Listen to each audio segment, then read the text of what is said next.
Следующий докладчик Кети Чухров, философ-поэт, доцент кафедры всеобщей теории и истории искусства Российского государственного гуманитарного университета. Тема доклада «Советская материальная культура и социалистическая этика в московском концептуализме».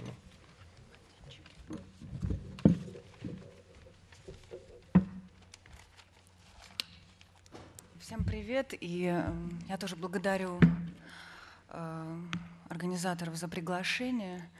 И еще раз извиняюсь после всех участников русских за английский доклад. Меня слышно? Или... Мой текст называется, мой доклад «Советская материальная культура и социалистическая этика в московском концептуализме». Я тоже перехожу на английский язык.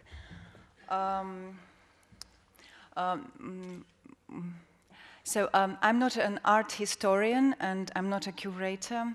Therefore, my attitudes and my research in reference to Moscow conceptualism is rather grounded in an attempt to rethink the socialist anthropology and the socialist ethics, and to find the premise which could correlate them and show Moscow conceptualism and as the instrument and the medium to understand some things that have to be revisited to reinterpret this political and social legacy.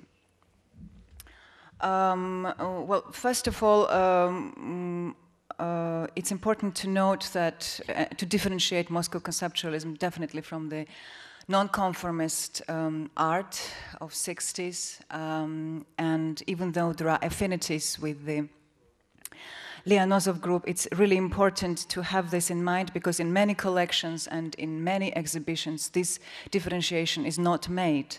And Moscow conceptualism is interpreted as some kind of extension of nonconformist practices, being some kind of criticism and deconstruction per se of the Soviet ideology, etc.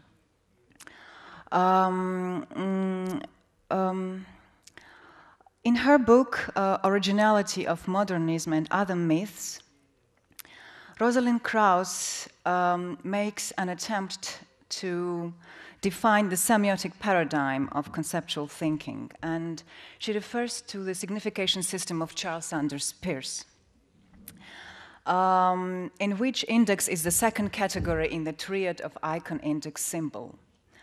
Icon, the firstness, is a category, is the sign that doesn't differentiate between itself and its object, such as a geometric figure. Symbol is the third category, thirdness, something that interprets everything and is based on agreement and convention, and such is the word.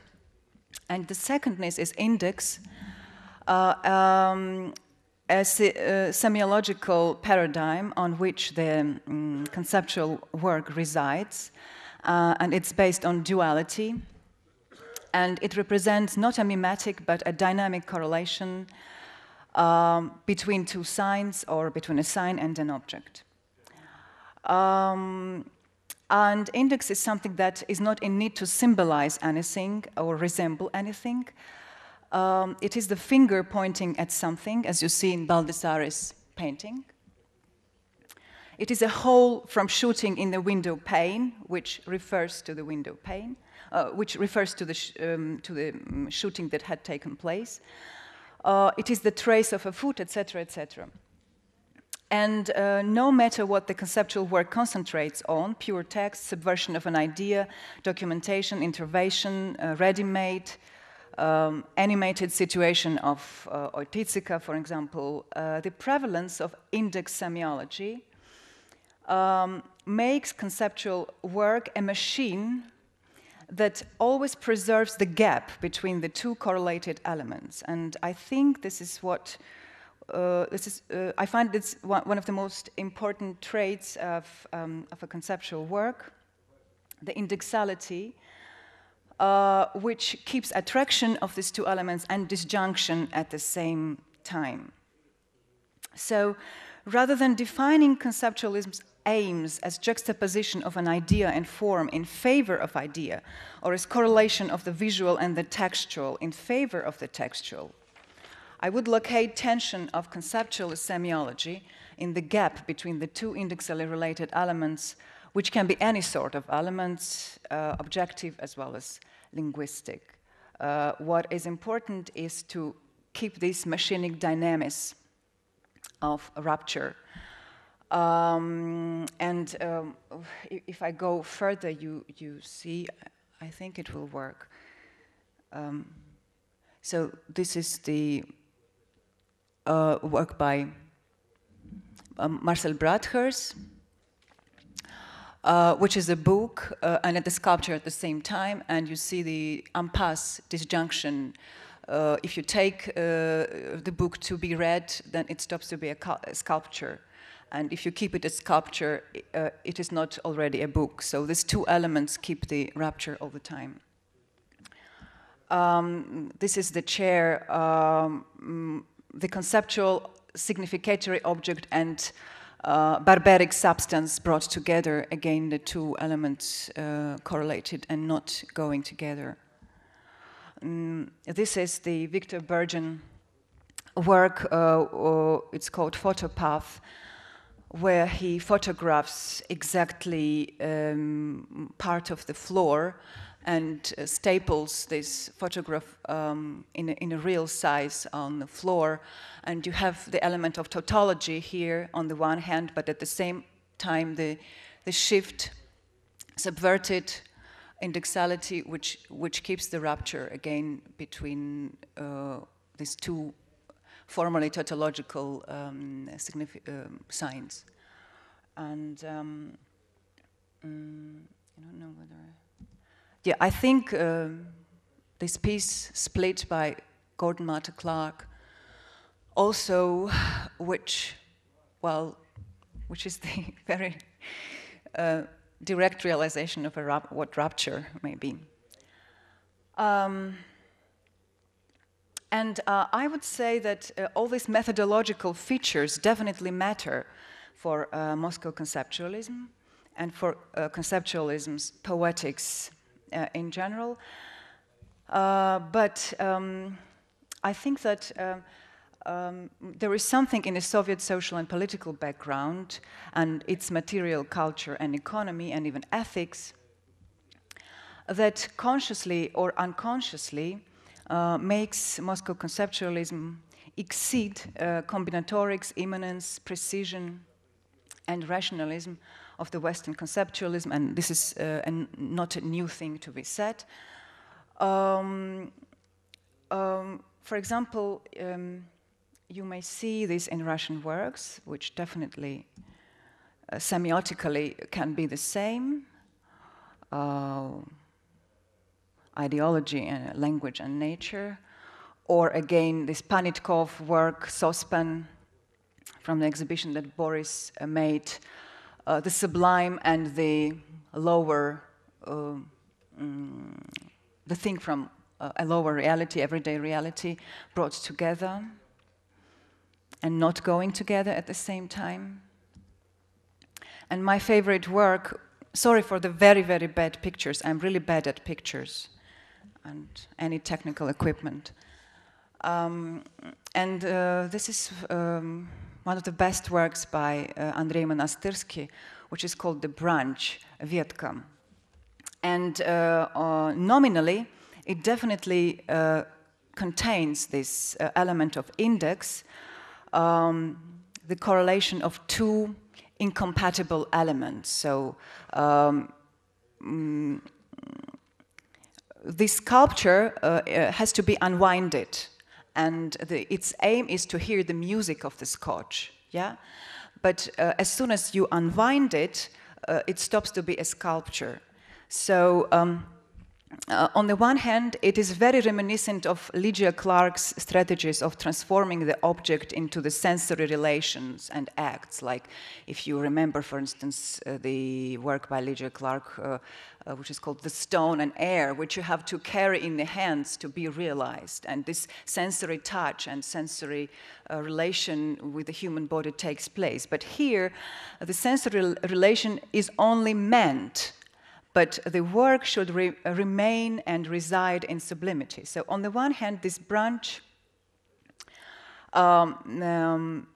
definitely shows us a conceptual relation. On the other hand, it has to be kept as a score, a pure potentiality of an audio event, which is not just sound, because in the end we don't hear the sound, we don't come into this sensory eventuality that had to happen, but it remains to be the ideal non-heard music, inherent nevertheless in this very relational object. So Monastyrsky chooses to reject the empirical act of the sounds unfolding in permanent potentiality, and keeps this sound in permanent potentiality to preserve the act of audio unfolding as ideal, as eidos. And this makes, as Monastyrsky puts it himself, the audio and visual remain in suspense on the verge of eidos and melos. This work shows that along with being a concept, this is the act of ascension to some kind of eidetical state, some transcendental state, which nevertheless resides within materiality. So quite schizophrenic, and Monastyrsky quite often recurs to this, his own psychics in art production of being schizophrenic. So I would call this element to ascend to transcendentality anagogical, which in theory of art is called as anagogia. But let's return to the question of what makes the impact of the socialist background on Moscow conceptualism so strong. Actually, Katya very excellently already touched upon these questions, and there were interesting remarks about that in Sarah's talk as well. But I would say that this is definitely one of the main things that makes the divergence between the socialist and capitalist world, and consequently art production and conceptual art production in these two worlds, is economy, and which arises from the anti-libidinality of the socialist economy and extreme libidinality of the capitalist one. And we all know the Marxist term Entfremdung, alienation, and it had already been used here. In his article on contemporary theater and many other texts by him, but this text in question is called The Tooth, the Palm, Jean-François Lyotard touches upon the inevitability of alienation in the capitalist world, because capitalism, although we criticize it, it is something that is unconsciously desired. It has libidinal character, and hence alienation itself is part and parcel of this libidinality. Alienation and libidinality, they generate sexuality without eros. So the capitalist world generates sexuality which is detached from eros, and this detachment of sexuality from eros is very much touched upon in works by Foucault in his History and Sexuality, and it will be clear why I really emphasize this distinction. So when Lyotard says that we have to drop criticism of alienation and to produce art within the frame of capitalism, we should alienate even more. We should become even more shocky than alienation itself. To become more sexy than the capitalist alienation, the artist should increase the extent of this alienation. And it instigates the artistic semiotics to become more elusive, more contingent than the capitalist economy itself. And but if we return to Soviet socialist spaces, we notice to what extent they are, on the contrary, desexualized, and to what extent the libidinal economy is turned in them into the eros of collectivity and various forms of enthusiasm. The creative topologies and trajectories of the Moscow conceptualism, voluntarily or not, they evolve and develop in these anti-libidinal material spaces and partake of them. And it is definitely, it should be have in mind when many Slavic researchers tackle conceptualism as some kind of hostility or deconstruction of big other as the Soviet space. And this stance had been very often questioned by Boris, and it had already been mentioned by Sarah and by Catherine Doggett in her article Communist Conceptualism, where she talks about economic conditions and objective economic conditions in which these practices had to, in which the conceptualist artists had to produce. But returning back to this notion of the anti-libidinality, so what happens? What is the difference in the structure of these two societies in the end? So in regular capitalist society, all idealistic projections are becoming unconscious or imaginary, symbolic, virtual. In the socialist world, on the contrary, the utmost realization of the ideal or ethical deed, the idealist expectations, permeate the everyday labor relations or social space, are implemented or performed in reality, even if they may be insincere, while the consuming dreams and commercial luxury occur to be the sublime, the imaginary, or some kind of austere illusion. It is interesting that while Western post-structuralism arising from Freud and Marx was breaking with metaphysics and idealism, the Soviet Marxist philosophy and Soviet Marxist aesthetics, like Evald Ilyenkov, Yuri Davidov, early Davidov, Mikhail Lifshitz, interpreted Marxist politeconomy, labor theory, and aesthetics in the horizon of the ideal.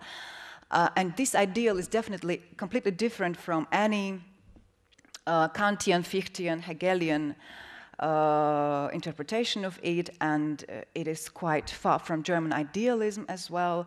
The ideal, for instance, in the works by Soviet philosopher Ilyenkov, is the draft or a contour of what can be accomplished in reality.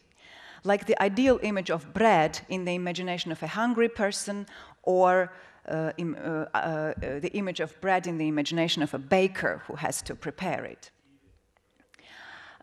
At the same time, ideal is something general, which means that an object or a subject or a thing is ideal because it is interrelated with another thing. It is interrelated, being related to another thing with that human background that had been producing it. So in the end, this interrelation brings forth the world, the generality, which is even part and parcel of a single thing. That's why the single thing or a single object is never a nominal object or something connected with precise, immediate, empirical act, but is always centrifugal in terms of being aimed at the generality. So what Ilyenkov says is that culture is being material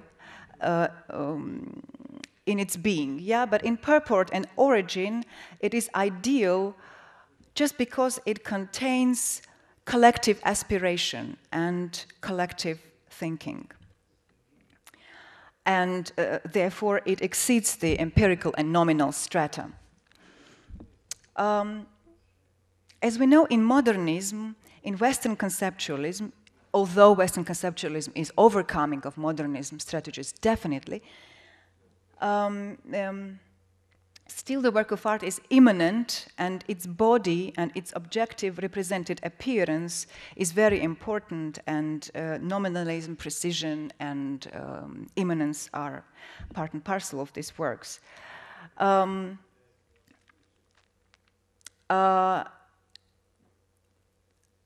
of course, tautology. Tautology deals with immanence and nominalism. While in Soviet Marxist aesthetics, and Ilyenkov is in question, art is something other than art. Art is something other than what it is and what it nominally presents, as a thing or as a bulk of body. And this something other is the contact of the artwork with the reality and the world, where reality has not only empirical and naturalistic dimensions, so reality is itself permeated with these general and ideal dimensions. And the general thus means something not reduced to bodily representation, but art's necessity to speak through something else than itself. Such merging of eidetic with the everyday is the consequence of the de-alienated. Katja used the word unalienated, but I would use de-alienated. I don't know whether it's correct or not. It's the consequence of de-alienated economy and material culture and social space. And Moscow conceptualism definitely finds itself in such de-alienated space of production, in which art has no need to become estranged or crazy. It has no need to become something strange or detached from reality to be art, but on the contrary, the strange, the absurd, the extreme things lose their mysterious impact and are becoming part and parcel of everyday normality. The everyday Soviet reality is itself sublime, ideal, conceptual, because its material world and culture are arising from non-libidinal sensuality and immaterial values. As Groys writes in his romantic conceptualism, Moscow conceptualism, unlike the Western one, preserves striving for the metaphysical dimension, for the so-called other world. But this otherness is not something esoteric. It is just claiming of the insufficiency of empirical immediacy and of the fact that art is a medium to grasp something that is not art. That is, the message is in something other than art. And this is what makes Moscow conceptualism, maybe again, I repeat, different from the Western conceptualism, academism, which was permanently focused on re-questioning the limits of the art itself. But since in Soviet times there was no institution, no museum to bring these things from reality or ready-mades into the space and question the limits. So the direction was, on the contrary, to step out into something other than art, and this other was definitely the socialist reality. And I would refer to the earthworks. It's very good that Katja showed this blueprint of how Monastyrsky describes the disposition between concrete artwork, its demonstrational field, and the broader social space, or the so-called exposiционное поле, expository sign field. And there's all the time repetition in the text by Monastyrsky and in the text by Kabakov that this demonstrational field often remains empty. Empty action, void of Kabakov. It remains empty because all eventuality, and the most important eventuality, is happening elsewhere, or is happening anywhere or everywhere. And I would quote Monastyrsky when he writes about the earthworks. he talks that this social surrounding of an artwork, so again, I will emphasize that there is no detachment between this social surrounding, no borderline that is made between the demonstrational field or the surface of an art field or its body and the outer social space. And he writes that the expository sign field, so the broader social space, doesn't belong to the artist, it belongs to the state, and its objectivity practically knows no boundaries. It incorporates apartment walls, studios, museums, factories, institutions, the earth that is owned by collective state-run farms, kolkhoz, sovkhoz, roads, etc., etc. State here meaning not so much the apparatus, but rather permeation of existence with this commonwealth, permanent commonwealth construction, whether efficient or not. So the outer space, the outer social space, and its idiocratic contents and material objectivity, which are inseparable, are very important from the point of view of Monastyrsky, even in Kabakov's work. And he says that Kabakov achieves his formal breakthroughs due to the fact that his works are synergetically connected to the structural changes taking place on the governmental sign field. Not because they are about power, but because they all the time have in mind and bring together this dimension of existences, of different existences. And it had very often been mentioned, this presence of characters and personages, presence of these people within these spaces, how they inhabit it.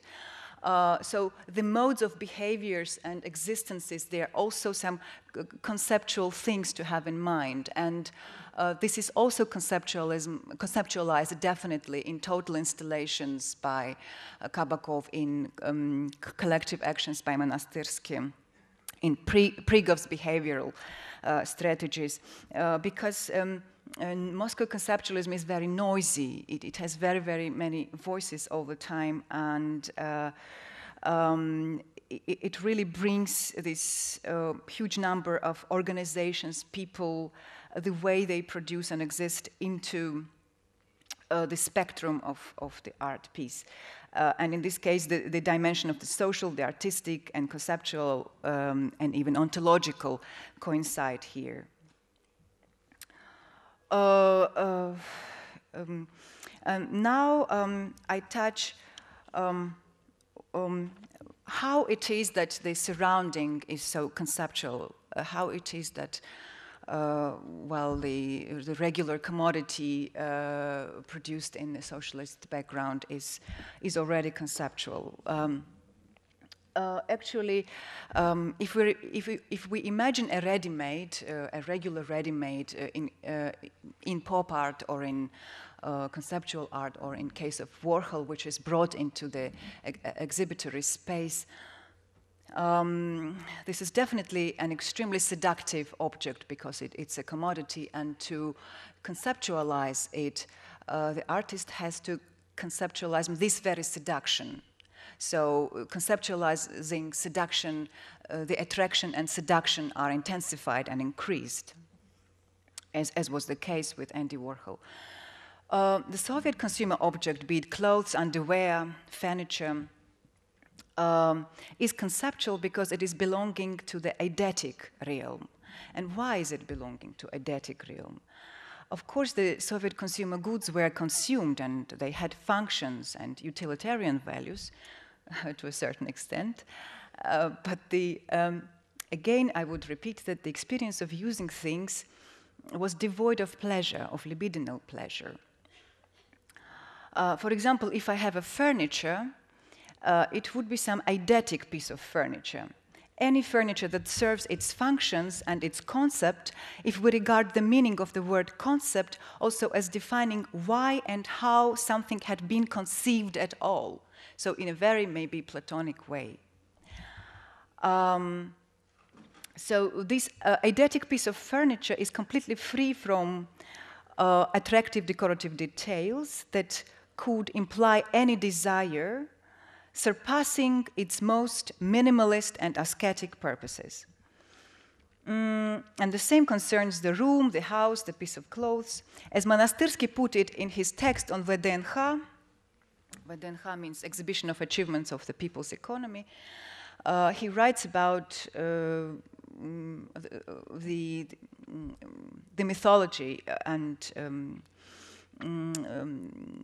how it is constructed, this commodity usage in Soviet Union. The Soviet Union could be seen as the objectified fruit of the German classical philosophy, seen as the romantic variant of Hegelianism, which is transcendent. Each member of this society combines extreme collective consciousness and extreme loneliness. And you have this extreme collectivity, extreme loneliness in Kabakov, definitely. So this member of society combines extreme collective consciousness and extreme loneliness, not knowing the pleasure. Such member is surrounded by only the symbolic things, and we could paraphrase the conceptual things. Anton von Webern, an Austrian member of the new music school, while defining how he understands Fasslichkeit, clarity, clarification, the main feature of a work of art, said that an art piece is first and foremost conceived as a principle, as a concept. It is like pincers. You may have beautiful, ugly, big, small, new, old pincers, but the idea of pincers coincides with what they are, since what they are is what they do, and what they are is the way the pincers function. The ideal pincers are just the minimal function of squeezing. And this is when the thing can be seen as eidos, the eidetic or the conceptual machine. Translated into Marxian terms, this could be probably a thing with only a use value, which the Soviet commodity quite often was. Likewise, any object or anything within socialist society aspiring for communism, table, chair, wardrobe, anything, is reduced to its minimal ideal application, where idea is capable to coincide and be rooted with matter and form. This is the reason why, looking back at the films of 60s, 70s, or even 80s, the material objecthood in them that at that time seems to be a very natural surrounding, now appears to be very artificially and conceptually constructed, some kind of total installation. And such realm of objects definitely presupposes specific human behavior, specific human beings and their ethics, and the modes of existence. And I would probably refer to this very strange notion of void, very often revisited in conceptualism, which is on the one hand negative, on the other hand positive. And this void is present even in, not only in Kabakov, in Monastyrsky, but even in Mikhailov's works. If we look at his unfinished dissertation, if I were a skillful person, I would have this, but I don't. Mikhailov, in his unfinished dissertation, shows the spaces in which we see the minimum of materiality, the minimum of objecthood, and the maximum of the spare time and spare space, some kind of void which the desexualized Soviet character inhabits. The idea here governs the present. In this case, reality is regarded as a poetic space. This is the case not only with Mikhailov, but with Prigov, Monastyrsky, Kabakov. And void and spareness here are rather the fields of poetic variation of behaviors, languages, objects. The objects may become texts. The language can be a deed or an action. There is quite a very well-known research of Sylvia Zasse who dedicates her research to how the speech acts in Moscow conceptualism acquire the goal and effect of a deed and action, and the behaviors can form a space. I would refer to one of the most important projects showing how this utopia of behaviors, not only utopia of things and of installations is evolving, but how installations themselves are the utopias of existences and beings. And this is the Palace of Projects by Ilya Kabakov, which is a new work relatively made in 1998. It is an installation looking quite hermetic and minimalist. It's looking as a building from outside, but from inside, it is the spare space which teems with the projects of the future. It incorporates 65 models made by imaginary amateur utopists for the future improvement of the world.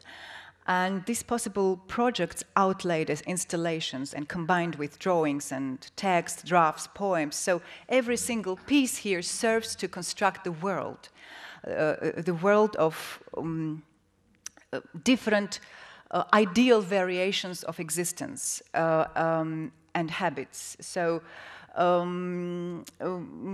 each art piece here is not a self-sufficient art piece, but it shows the new mode of life and constructs the new mode of life. Social services, sites of public gatherings, new communicative habits, new modes to consume and exchange goods, specific landscapes for loneliness, etc. But from utilitarian point of view, all those actions, behaviors, and installations are made for some ideal community aspiring for elevated ideal relationships. And it is here that Kabakov brings forth the chief drama of the Soviet socialism. And this very strange paradox of the void. Why so much talking about this emptiness and void if this is the country of extreme acceleration, industrialization, socialist production, etc., etc. So why does it come in the end to this extreme experience of feeling this void? And this is the drama and contradiction between modernity and modernization. The history of socialist modernization was connected with urbanization, shock industrialization, and acceleration. But on the other hand, the socialist ethics and beliefs into altruism, justice, prevalence of the communist idea over the pragmatics and efficiencies of its realization went into contradiction with the technocratic and engineering efficiencies. The political ontology, the ethical ontology, could not always meet the interests of economic success and shock modernization. Within Kabakov's palace of projects, to conceive the future, one needs, on the contrary, not to accelerate, but one needs a temporary repose to poeticize, to contemplate the future, whereas modernization in its speed bends such possibilities of contemplation. It becomes clear that the future life of the coming community is not coincident with technological amelioration and abstract, dehumanized modernization. And this tragic situation is there in Platonov's work, which Sarah mentioned. It comes from 30s, definitely, and then is experienced all over the socialist period. So the question was and is whether or not we can correlate ethical maturity and economic and industrial maturity of the society.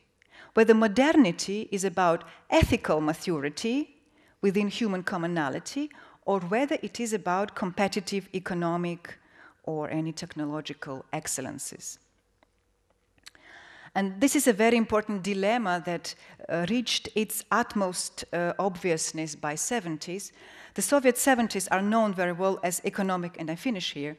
The Soviet 70s are known very well as economic stagnation, but at the same time, the texture of the social life of 70s is characterized by a strange spiritual pleroma. If you look at what happens in philosophy, what happens in so-called unofficial circles, but I don't like to call them unofficial, what happens in intellectual life, what happens in film, which is also very important, film and literature. So pleroma, the plenitude. The question is, was this pleroma an exception from economic stagnation, or it could arise on the contrary, in the condition of this seizure, economic crisis, in the conditions of the seizure of productionism? And the explanation, I wouldn't be able probably to explain it right now, but the explanation of such paradoxical situation could be the following. Lacking the technical and economic maturity indispensable for socialism and for future communism, the Soviet socialism quite paradoxically manifested by the 70s certain features, certain ethical features amounting to communism's maybe mature aspirations, but in a very small extent, which was exemplified, this ethics was exemplified in open education, exaggerated esteem of theoretical science, in cultural and free time as common good, and the non-class consciousness, which was despised, but which unconsciously became the collective habitus. So if we were to answer the question, what is this spareness and void? Where does it come from in the society, in the social state, focused historically so much on labor and production? We could answer as follows. Imagine that a socialist human being is aspiring for ethical improvement. So what is this Wirtschaft about? What is this industrial amelioration about? To come to an ethically better society, yeah? So a socialist human being is aspiring to ethical improvement by means of developing economical infrastructures and producing facilities. But the fact is that the more the anti-utilitarian collective consent becomes widespread, the more there is the collective abstain and reduction of pleasures and libidinal joys, the more some kind of equality consensus is reached, the less the efforts are needed, or the higher life standards seem necessary. So either you have to go in the direction of the further reduction and idiocratizing this space, which becomes an artistic space, or you have to break this anti-libidinal logic and go the other way around. And this is the paradox probably rooted in socialism and very extensively brought to light in Moscow conceptualism. Thank you.